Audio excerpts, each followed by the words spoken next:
You're listening to the Kickstart Your Coaching Edge podcast with Jenn Barley and Karen Sullivan, episode 112.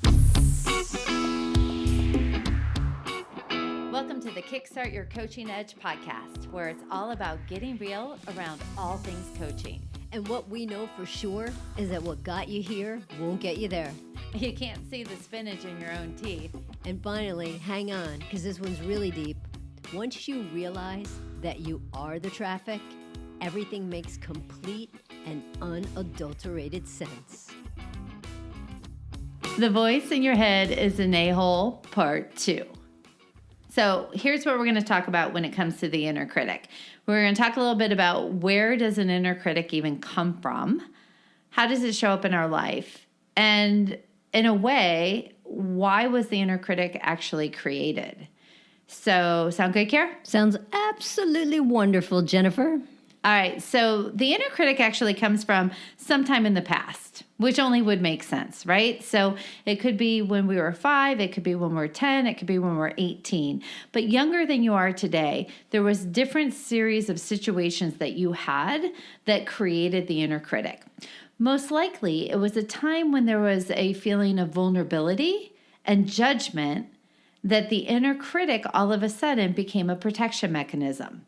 You know what, too, Jen? While you just said that, it actually made me even think, though, the inner critic could come from, like, last week. Oh, yeah. So it's totally, like, it's in the past, but it doesn't matter how far.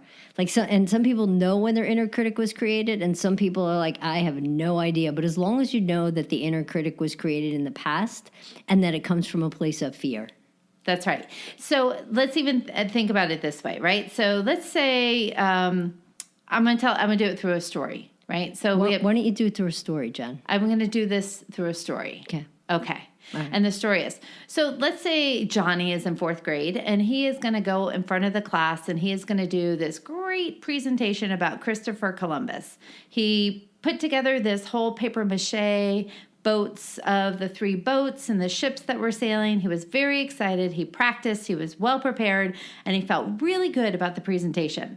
Johnny gets up in front of the class, and he doesn't realize it, but his fly's unzipped. So he's up there, he's doing his thing, paper mache, showing what's going on, and all his classmates start to laugh at him because his pants are unzipped. And at that moment, he feels vulnerable and at the effect of what is perceived a judgment, that he actually would go and sit down, and the inner critic is formed at that moment to say, I never should get up in front of people again. And I never should stand in front of people and do presentations because it's too much. And there was that reaction. Now, it's not that logical, right? So we just don't think these things through, but that's how it's shaped and formed. So there's Johnny, 4th grade, feeling laughed at. And then Johnny turns into Jonathan, 54 years old, and he still doesn't like presentations. So that's a great example of how a situation where somebody may feel judged, exposed at the effect of something, then created a message of I should never give presentations to protect from having to experience that feeling again. So the key word there, I think, Jen, is the protection. And in a weird kind of way, if you really think about it, the inner critic is a protection mechanism, but I really think that it kind of comes from a place of love. And without getting really sappy here, if you really think about it, right, this inner critic, imagine this inner critic and Johnny's feeling laughed at, right? People are laughing at him. He's really embarrassed. So this inner critic is kind of jumping over to Johnny, giving him a really big hug and saying, listen, Johnny, I never want you to feel this way again. So I'm going to pick you up. I'm going to put you over here. I'm going to protect you. And you're never going to have to feel that way again. So the thing is like you just said, the 4th grade Johnny and the 54-year-old Johnny, although there's a whole lot of years, I'm not going to do the math, but there's a whole lot of years there, that energy is still there because Jonathan sitting behind the big desk with the really nice view of whatever. He doesn't get it. Like he doesn't realize for the most part that that's where that came from. I love it. And I like this happy side of Sullivan.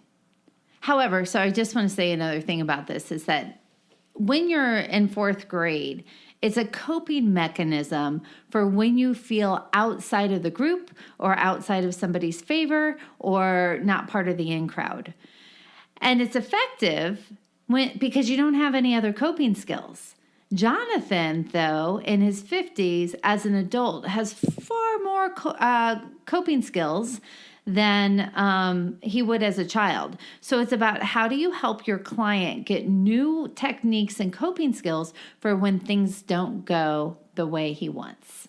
And the thing is that this protection mechanism is just keeping him on the sidelines. So the thing about the inner critic is that it comes out when you're ready to step into something pretty amazing. So let's say Jonathan now at 54 gets this huge opportunity to get this big promotion, and he's got to talk in front of 250 people. And he's like, I'm freaking out. And he can't do it because that energy that's still with him goes back to the fourth grade where everybody laughed at him. Yeah, it's pretty fascinating stuff, right? And so I always say, to tag on to what you just said, is when we get nervous about a situation or when our inner critic comes out or there is some self-doubt, you have to look at that as like, holy crap, I am about to do something pretty darn amazing. And so using that self-doubt as a clue that you're about to push yourself into the next best version of who you are. That's all I got on this one, Kara. What about you? Yeah, I'm good. All right. Let's wrap it up. Bye. Till next time. Hey, everybody. Thanks for listening to the Kickstart Your Coaching Edge podcast. Craving more in-depth discussions? Check out the Get Real Inner Circle with our no BS in-crowd of coaches. Join live coaching discussions, breakdowns of coaching calls, and have some fun while you're at it. You're going to want to go to kickstartyouredge.com/inner circle. It's time to get real.